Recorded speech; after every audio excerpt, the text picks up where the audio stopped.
The Raptors get a win and do it by beating the defending champions. Scottie Barnes had a great one. RJ Barrett was cooking. Pretty much everybody was dominating for the Toronto Raptors. Let's go to the film room. Scottie Barnes is back to looking like a two-way star for the Toronto Raptors, and his progression lately has been in the mid-range, hunting out mismatches in the post, settling into these mid-range jump shots and turnarounds that have been potent, and he's doing it in a variety of ways as well. Here he's a screener, flashes middle and then settles into a mid-range jumper. This time he's the pick and roll ball handler, drives into a crowd and steps back and uses it as a counter. This time attacks the closeout and is able to pull up into a mid-range jump shot. This time in front of the bigger defender, instead of pulling up over him, he just kind of steps through and finishes with the layup. Another counter. Another one here as the roller where he rolls to the basket, pops back out, pump fake, and then turn around fadeaway. And this has been a major progression for Scottie Barnes lately. And I think it's such an important part of what he's supposed to be in the future, because as teams start to wall off the paint, that mid-range area serves as a beautiful counter as a scorer, but it also opens up his passing because it's from that area, that nail, free throw line, extended area, where his playmaking can really pop. Scottie already is such a gifted passer, making plays like this, this is something that he can tap into a lot from that area as well. Pick and roll, and because of the added attention in the mid-range area, defense digs in and he finds Gradey wide open for the three. This time, pick and roll. Again, defense digs into that mid-range area. Nice lob pass to Jakob for the finish. Again, in that mid-range post area, just a good job lobbing up over top for the cutting RJ. And so offensively, you see how that area of the floor can really be the full package for Scottie Barnes. He can be a scorer from that area. He can assert himself physically against smaller players, hunt out mismatches. He does an excellent job of doing that in transition, but he also does a great job of doing that in the half court by switching and pick and rolls and finding ways to be able to get an advantage for himself. So he's just become a smarter half-court player when it comes to himself as a scorer, and now it's he's reaping the benefits of that as a playmaker because it's creating advantages, and that is what an all-star does. That is exactly the type of star player that Scottie Barnes is supposed to be for the Toronto Raptors. He went through a little bit of a growing pains process, I would say, over the last month or so, but we're really seeing everything come to fruition for him over the last stretch of games. And folks, he's looked like an all-star. The great thing about this is that he's also doing it on the defensive end too. Scottie quarterbacked the Raptors defense tonight, serving as an anchor of sorts, especially in bench lineups with Jakob Poeltl not on the floor. Here he is getting into the passing lane for the steal. Raptors are out and running. And when he gets the ball in the steal or he gets a defensive stop himself, he's such an excellent fast break player. He can just push in transition, and it usually leads to a bucket for the Raptors. Nice stunt and recovery from Scottie here, and then goes under on the screen, switches, then pops back out to Jaylen Brown, fakes the charge, and then gets the block. And so that's tons of intuition defensively from Scottie, and it's a lot of hyperactivity too. Great awareness there, covering for the mistake of Chris Boucher. Another great job here is the help defender as Davion gets pushed inside, and Scottie just blocks Jaylen Brown right at the rim. And so you're seeing the full package from Scottie, folks. And it's been really, really fun to watch lately. I kind of broke it down in the last game as well against the Warriors. And I said in that video, I said this exactly. I said, look, the Warriors are an advantage situation for Scottie because they don't have a lot of size. They don't have that physicality, especially when Draymond Green isn't playing, especially when Jonathan Kuminga isn't playing. They just don't have a player that can physically match Scottie. And so he can have a field day against them, right? That's not necessarily the case against the Boston Celtics, where they can throw a Jason Tatum at him. They could throw a Jaylen Brown at him. They'll probably throw Al Horford on him, who's a bigger player. They're comfortable switching out Drew Holiday and Derek White onto him because those guys are like sturdy point of attack defenders who can be strong in the post. They're comfortable switching Porzingis onto him. And so that's a much more versatile defensive team, obviously. And Scottie still did a great job of getting to his spots, settling into what he needed to do. And it wasn't a crazy offensive game by any means. 18 points, 9 assists, 8 of 16 shooting. It wasn't like he was dominating, but I thought within the flow of the offense, he got to his spots. He looked great. He looked amazing in this game. And it helped that the Raptors were just really playing some great basketball, folks. They beat the Boston Celtics. I know the Boston Celtics beat themselves a little bit with the poor shooting. They shot 34% from three on 46 attempts. And so part of that is, the Celtics they're going through a bit of a malaise right now. They lost against the Kings at home. They've lost back-to-back home games, I believe, or they lost 2 home games for the first time. Something I saw a stat. Actually, I might have tweeted it out myself, but they've lost 7 home games this year. They lost 4 all of last year. So they're going through a bit of a malaise, if you will. Maybe they look bored. I don't know. But I think part of what the Raptors did a really, really good job of was, 1, pushing it in transition so they didn't see a Celtics set defense. And 2, when they saw a Celtics set defense, they moved the ball. That thing was zipping on the court. What was it here? 35 assists. 35 assists on 45 made shots. Only 10 shots came without an assist. That is incredible stuff from the Toronto Raptors. If you want to compare that to, the Boston Celtics, let's see. The Celtics had 24 assists to 36 made shots. So it's similar discrepancy, but either way, that is a lot of assists, folks. 35 assists to 45 made shots. And yeah, the Raptors had a good game. 50% from the field. They did their thing offensively. RJ Barrett was great tonight. I thought he was really assertive, was a good passer, good playmaker.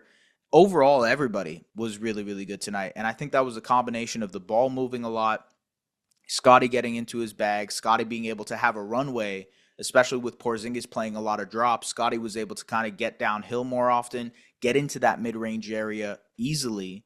And so it just kind of bled into a really good offensive game for the Raptors. Defensively, they did a great job too. Again, a little bit of luck there from the Celtics in terms of three-point shooting because they just did not make a lot of their shots. And there were moments in the game where you're like, oh, here comes the Celtics run, and it didn't happen. And you're just like, oh, okay, this team just is kind of laying down and like willing to lose this game. So it was very uncharacteristic from the Celtics. That being said, this was a really, really good win for the Toronto Raptors, who pick up their 10th win of the season. Yes, Scottie was a part of it. Yes, RJ was a part of it. Jakob Poeltl was also huge in this one. I want to talk about Gradey Dick, though. Gradey had a tough month, in between December, start of January, was kind of rough for him, especially defensively. He was getting hunted out. And I think that actually was like, once he got that injury, I believe it was a calf strain or a hamstring strain. I can't remember exactly what it was. I think it was calf. But once he came back from his injury, didn't seem like he had his legs under him. So he was getting cooked on defense a lot, but also the offense was not there. Like everything seemed rushed. Everything seemed like it was short. And so jumpers that he was getting to, 3-point shots that he was trying to take, they just weren't the same Gradey Dick that we saw in November. Over the last couple of games, though, it feels like he's got his legs back under him. And I want to break down how great he was in this one. Let's go to the film. So offensively, he just looks more confident settling into these shots. This is a deep 3 from him, and he just let it fly. That's a really great sign. Legs clearly on this time, doesn't get rushed into a shot, pump, sidestep 3. Really, really great shot there. And folks, that's the Gradey that I have known to admire, And the mid-range shooting is something that he has developed this season. It was a big part of his game to start the year. Here he is, pull-up mid-range jump shot over Al Horford. What I thought was the most interesting part of tonight's game was his feel as a passer. And as you guys might know, I did a video essay on this earlier this season, but I thought that this is the next evolution for Gradey as an offensive player, being able to seek out that attention, but also making the passes because of it. So here, nice telegraph play where he recognizes the backdoor cut from RJ. Beautiful bounce pass to get him the layup.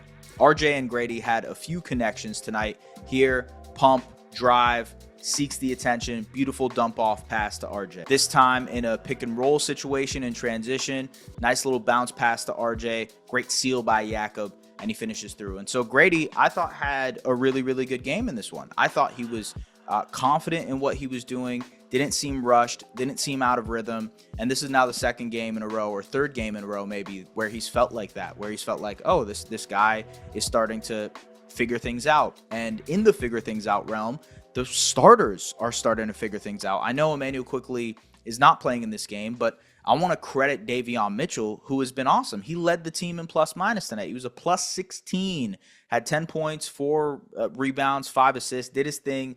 And I thought he was awesome in this game. Jamal Shed, another good game for him too. And so the Raptors, I think, especially with their health, people thought that like as soon as they got healthy, that they would just be like dominant and like not dominant, but picking things up and winning games and whatnot. But it took a little bit there, right? They didn't feel like they knew each other on the offensive end. The starters just felt kind of awkward in a lot of ways. It just felt like none of the players made sense together. Now things are making much more sense. Guys are moving. The ball movement is there. And I think the ball movement is a huge part of the Raptors offense, that 0.5 basketball that people always talk about. But it is an essential philosophy for what the Raptors want to do on the offensive end. It's making quick decisions. It's moving with the ball, moving without the ball as cutters. And that's what the Raptors, we saw that tonight. We saw that against the Golden State Warriors. They're now figuring out what their identity is supposed to be as a team. And I also think that applies on the defensive end. Because I think defensively, you're seeing the pieces stack together better now. Scottie Barnes is the weak side help, roaming around, trying to get steals and blocks using his length. Jakob Poeltl as the rim protector, the big man in the middle, closing out possessions. You see guys like Davion Mitchell stepping up at the point of attack. Ochai Agbaji injured his finger tonight, 3 stitches, hope he's okay, but another guy who steps up at the point of attack.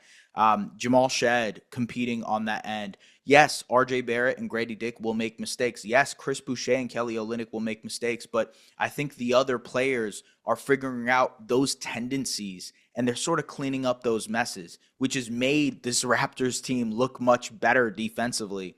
And so you hope that applies when Emmanuel quickly returns to the lineup.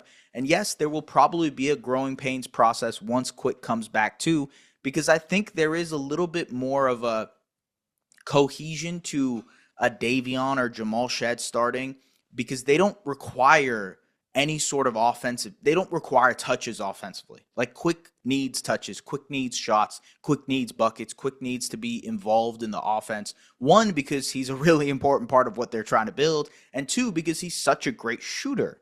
And so I think that is a different element to incorporate Quick back into this starting lineup. We'll see how that looks. We'll see how that develops. I think there will be growing pains naturally to figuring out what the hierarchy is for this team offensively. But folks, it's clear Scottie is the one that's going to be taking the reins for this one and for this Raptors team. And so keep your confidence in the fact of what the Raptors are building and how Scottie looks recently. It's great to be critical, and it's great to be kind of pointing out the flaws of what this rebuild will look like, and we'll see what happens at the trade deadline for what they tweak around the edges. But in terms of process, in terms of developmental wins and real wins, this was a huge game for the Toronto Raptors, because to feel rewarded by beating a fully healthy Boston Celtics team is a huge step in the right direction.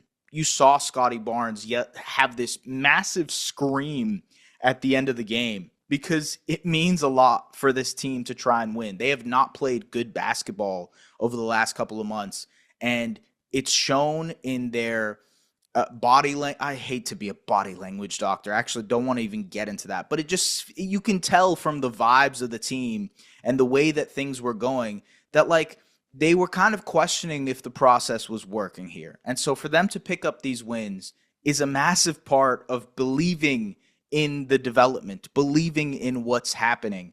And so just believe in the process. And if it doesn't happen, it materializes in different ways. But I think it is a much more rewarding way to look at it when wins end up being developmental wins as well. I was just looking at it. Look, the Pelicans won tonight.